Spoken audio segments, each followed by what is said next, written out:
Hello everyone and welcome back to the OBGYN podcast. Today we are soldiering on with our contraception topic. In our last episode, we spent some time discussing the role of contraception in history and throughout society. I hope that I was able to illustrate how important access to contraception is and how important it is to society in the future of our civilization. In today's episode, I want to give an overview of the amazing biology behind ovulation and menstruation, and how some very smart people figured out how to hijack it to provide contraception. Now there is some great history here, so I hope you'll indulge me if I spend a little extra time on it today. We will then move on to the different types of hormonal contraception that utilize these findings. So let's get started with episode 7, Contraception, Part 2. The menstrual cycle is an amazing series of interconnected feedback loops that reminds me of an intricate clock or watch. There are so many moving pieces and they interlock in these complex and intricate ways to produce the pathways for human reproduction. The menstrual cycle really starts in utero, with the formation of eggs in the ovary. By 20 weeks of gestation, each female fetus has its entire lifetime supply of eggs, about 4 to 5 million. But the number decreases substantially, and by the time she reaches puberty, most women will only have about 180,000 eggs.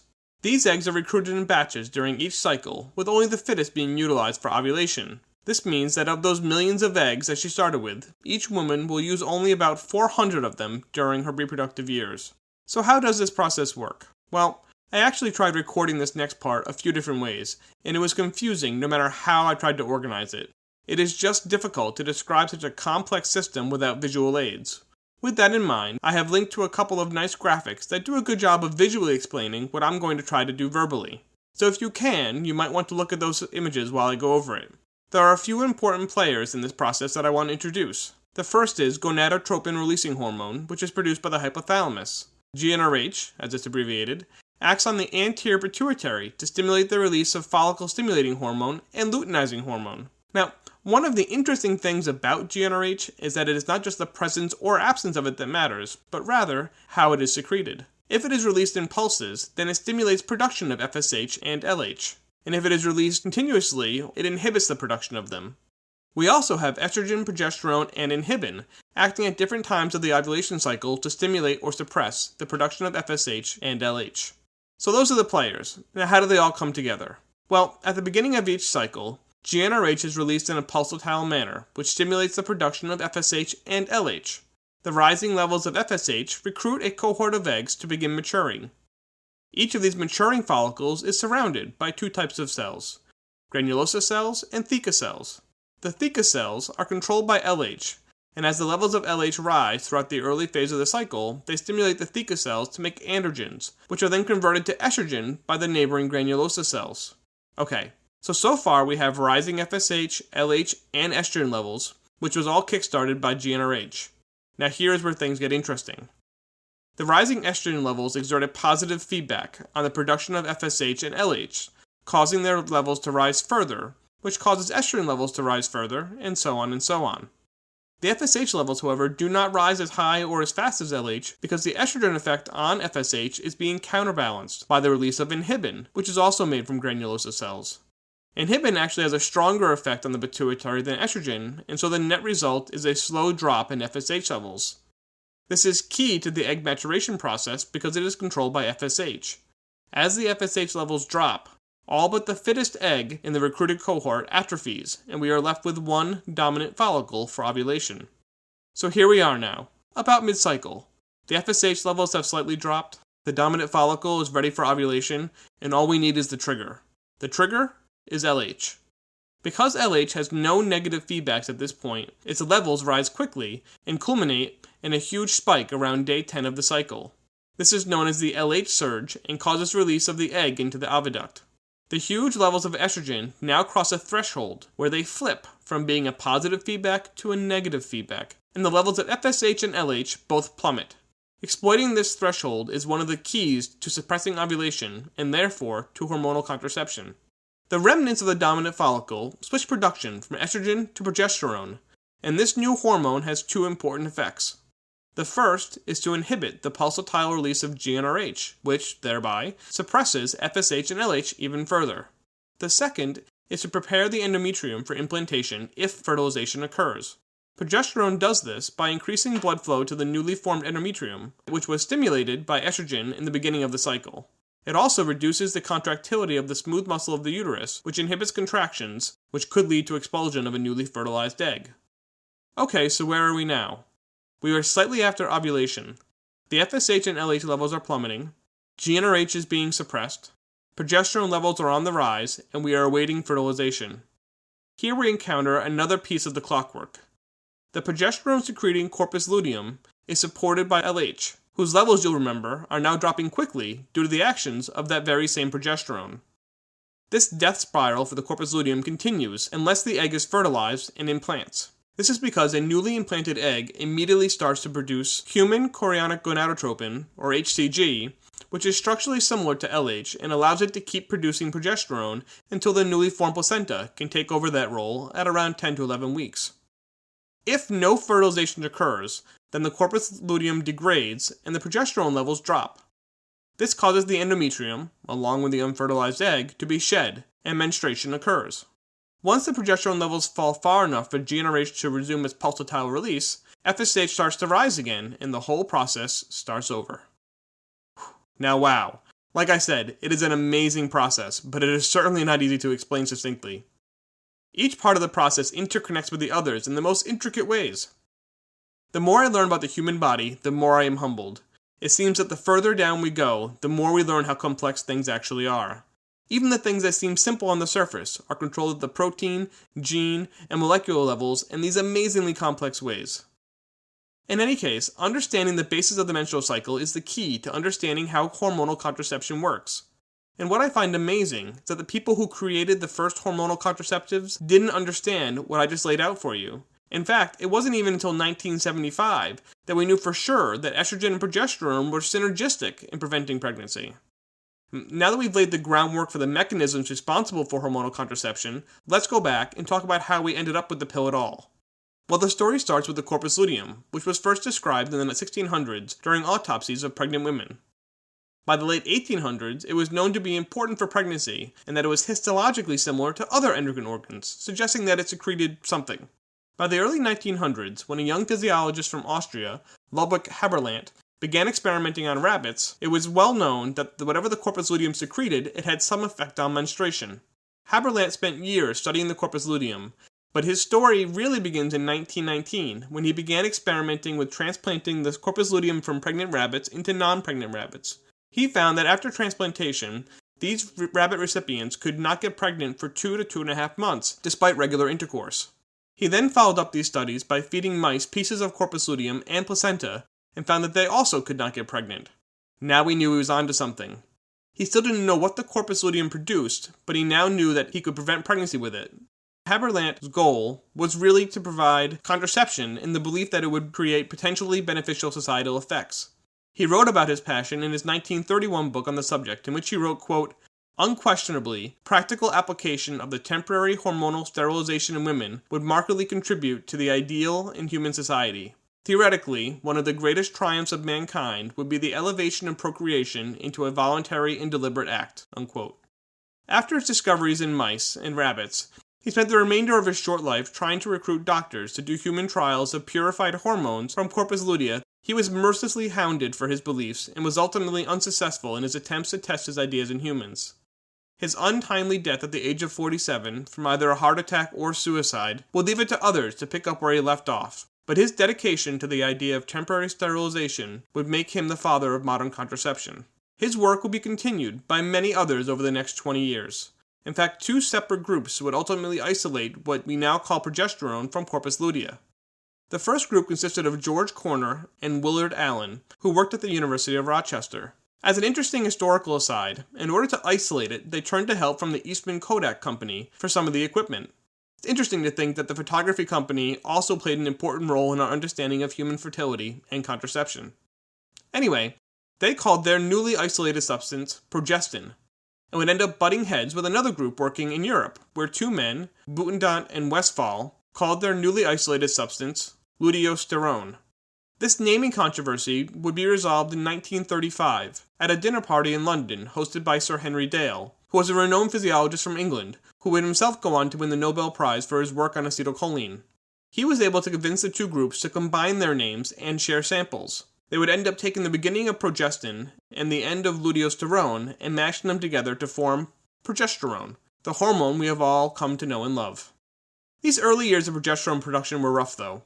The yields were extremely low, and consequently the cost was high.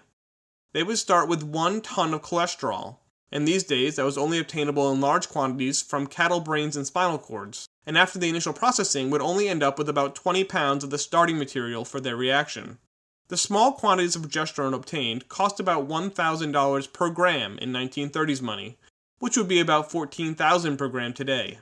This obviously limited the amount of research that could be done, and we would need to wait for a cheaper process before Haberlin's dream could become reality. This major turning point occurred in 1945, thanks to a chemist at Penn State University. Now his life story is worthy of an entire episode by itself, and I might do a bonus one to cover it in detail because it is that fascinating. In short though, he found a way to convert a compound from the sarsaparilla root into progesterone, but the yield was low, so he then spent the next 4 years searching through the US Southwest and Mexico for a better starting material. He finally found it in Mexico, and in 1945 he started a company to make progesterone with his new process. He started selling it for $50 a gram, which substantially undercut the competition, which you'll remember was selling theirs for $1,000 a gram. His price would fall to $5 per gram within a few years, and this reduction in price finally removed the last barrier to research into progesterone, and from here on out, the progress moves fast. With this newly found supply of relatively cheap progesterone, several people were able to prove that progesterone could suppress menstruation and ovulation. The one hang-up for human trials was that at the time, progesterone could only be injected and not taken orally. An orally available progesterone was first created by Carl Grass in 1949. He had developed a technique to make estrogen by aromatizing testosterone. When he applied this method to progesterone, he got a progesterone-estrogen hybrid that unfortunately had no biological activity. He then applied a brand new chemical technique from an Austrian chemist to de-aromatize his new compound, and ended up with a modified version of natural progesterone that was 8 times more potent than that progesterone, and more importantly, it was orally available. This was the first of the synthetic progesterones, and though it has gone through a few names over the years, today we call it norethindrone. Now before I continue with the story of progesterone, whose story is really the story of the first oral contraceptive, let me take a moment to talk about estrogen. Research on estrogen and its contraceptive abilities was being conducted at the same time, but little attention was being paid to it. So little, in fact, that people who did the first trials of OCPs had no knowledge of this work. Estrogen had in fact been isolated, and an orally available compound, estradiol, had been synthesized prior to progesterone by the same teams that worked on progesterone. Estradiol itself was used clinically throughout the 30s and 40s to treat menorrhagia and dysmenorrhea due to its ability to stop menstruation. Though they didn't know it, these women were also getting contraception. But the idea of using estrogen as a contraceptive would not find a firm foothold until 1960, and its place in our story of oral contraception is quite by accident, which we'll get to in a minute. Now back to progesterone. By the early 1950s, all the pieces for a hormonal contraceptive were in place, and all we needed were the players. This started with the physiologist Gregory Pincus, who in 1937 had performed the first in vitro fertilization working with rabbits. Now another dinner party comes into our story. This time it's in Manhattan. Dr. Pincus would meet Margaret Sanger, the founder of Planned Parenthood. After discussing his work with her, he would receive a small grant from Planned Parenthood to start research into creating an oral contraceptive pill. His meager funding was amplified 50-fold by one Catherine McCormick, a well-known women's rights advocate and philanthropist, who at the time, like Sanger, felt that contraception was one of the keys to achieving their goals of gender equality. After obtaining and testing progesterone samples, Pincus and his team recruited Dr. John Rock from the Women's Free Hospital in Boston to begin clinical trials in women. At this time, there were 3 oral progesterones available: norethindrone, made by Degrassi, and nortindrol and norethindrolone, both made by Frank Colton at a company called Searle in Illinois.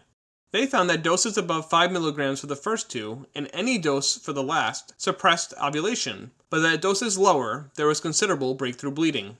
The group ended up choosing norethindrol for their first large-scale study because it had no androgenic activity compared to the small amounts in the other 2 compounds.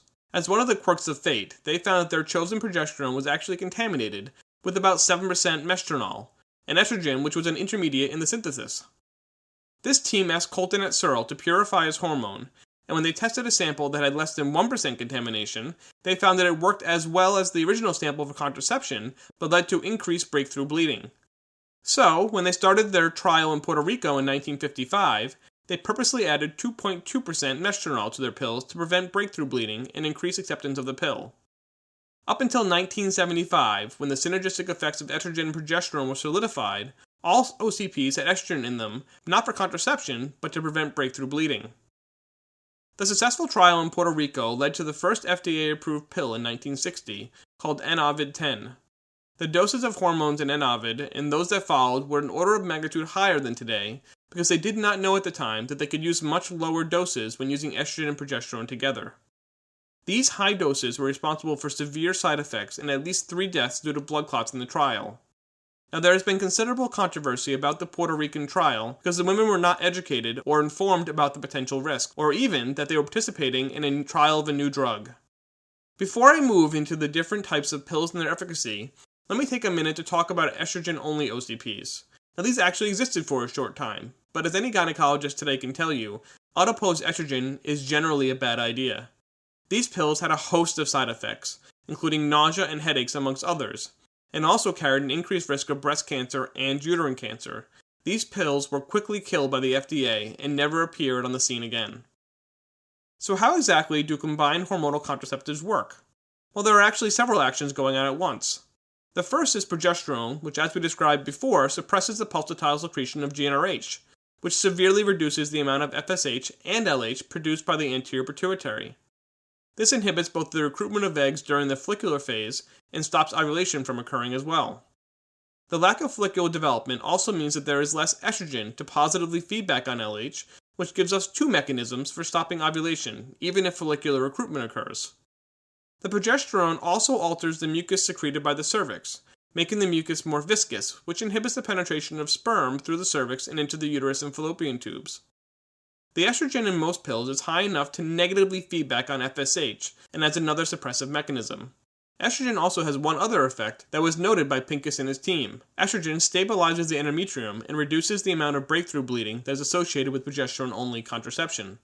Each OCP has the same estrogen, ethinyl estradiol, which was first made in 1938 and started to replace Menstrual in OCPs in 1964. Different OCPs do have different progesterones, which can have different side effect profiles, but which mainly differ by their androgenic activity. There is even one progestin with anti-androgenic activity, drospirenone, which also unfortunately conveys an increased risk of blood clots as compared to the other synthetic progesterones. I should also mention that there are 2 non-oral forms of combined contraception in the forms of the patch and the ring. For all intents and purposes, they work the same. I will only mention the patch to say that it has been associated with higher risks of blood clots and should be used cautiously in women with a baseline increased risk.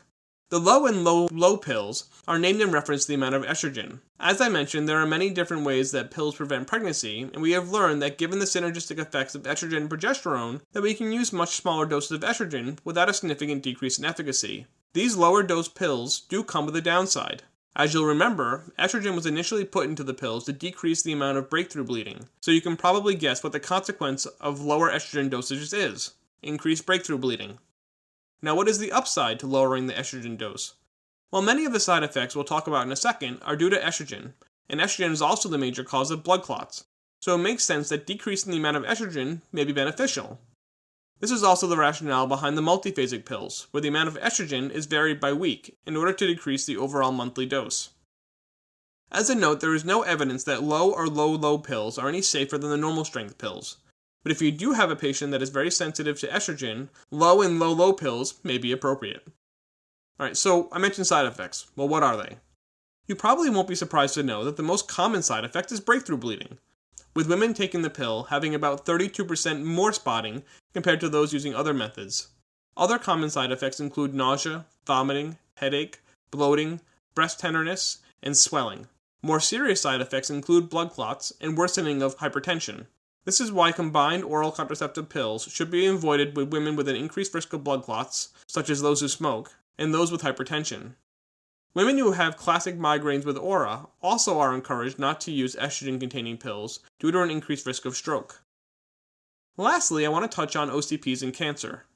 Birth control pills, at least modern ones with their lower doses, have not been found to increase the risk of breast cancer. They have, however, been found to decrease the risk of endometrial and ovarian cancer if taken for at least 5 years.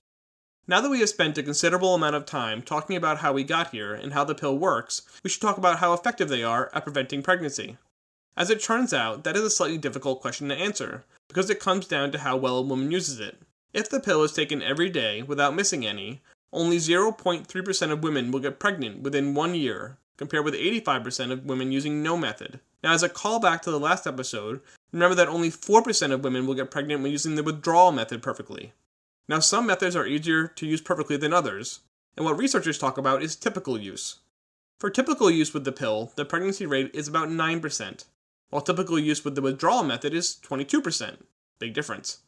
Now, they are both still much better than no method, which is 85%, but I don't think anyone will argue that the pill is far superior.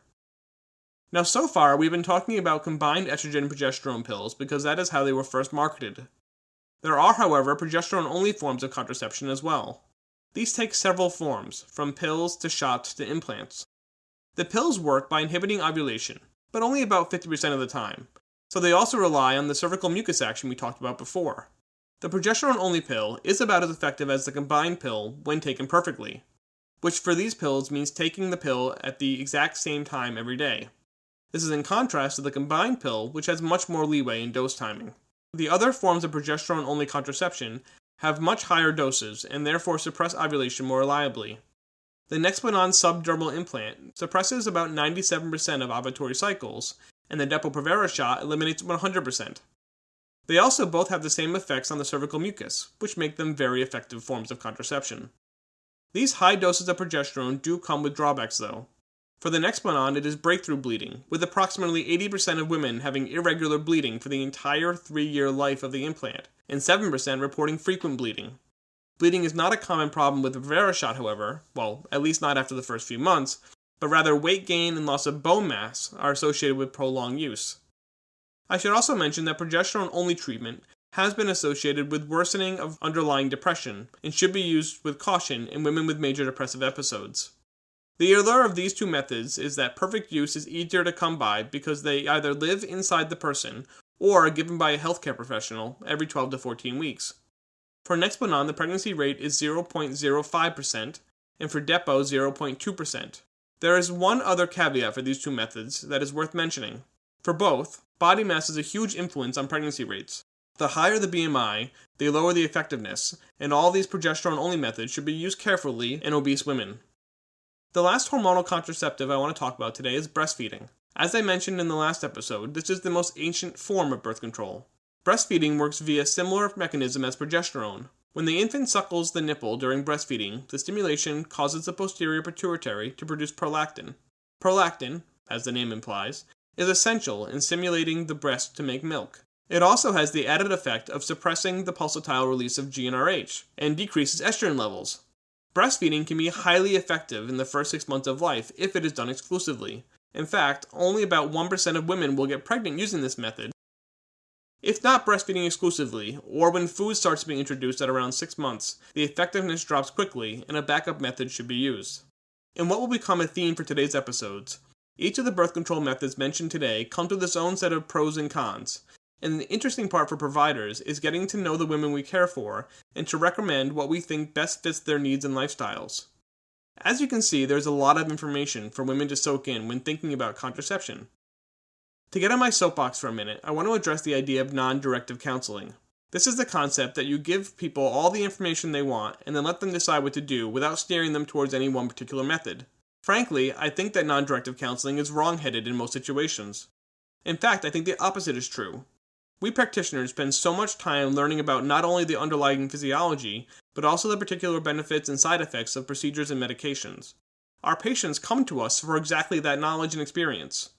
I often take the analogy to an accountant. If I go to an accountant to get my taxes done, I expect them to know all the ins and outs of the tax code and come up with the best solution for my taxes. Now, of course, I want them to explain all the consequences of their choices, and of course the ultimate choice is mine, but at the end of the day, I want them to say, I recommend you do this. I think that our patients expect the same of us. I do, however, also believe that we need to be very careful and always make sure that we are recommending what is best for them and not what is best for us. To sum up today's episode, I just want to say again how fascinating and amazing the complex interplay between hormones is in the human body. Only slightly less impressive are the people who figured out how to hack that system to provide contraception. My hat goes off to Ludwig Haberlandt and Margaret Sanger for believing in the transformative effects of contraception on women's lives and for their role in bringing us the future that we live in today. I firmly believe that they and my mentor, Dr. Gentili, would have been fast friends for they share the same passion. What is a little disheartening, however, is that almost 100 years after Haberlandt started his crusade, that people like Dr. Gentili are still needed to carry that banner forward. I imagine that he hoped that by the early 21st century, that access to affordable and effective contraception for all women in the world would no longer be something that people even talked about. It would be taken for granted. So I am sure that he would also tip his hat to Dr. Gentili and to all the people like her all over the world who dedicate their lives to making that dream a reality. And on that note, I think I'll stop here for today.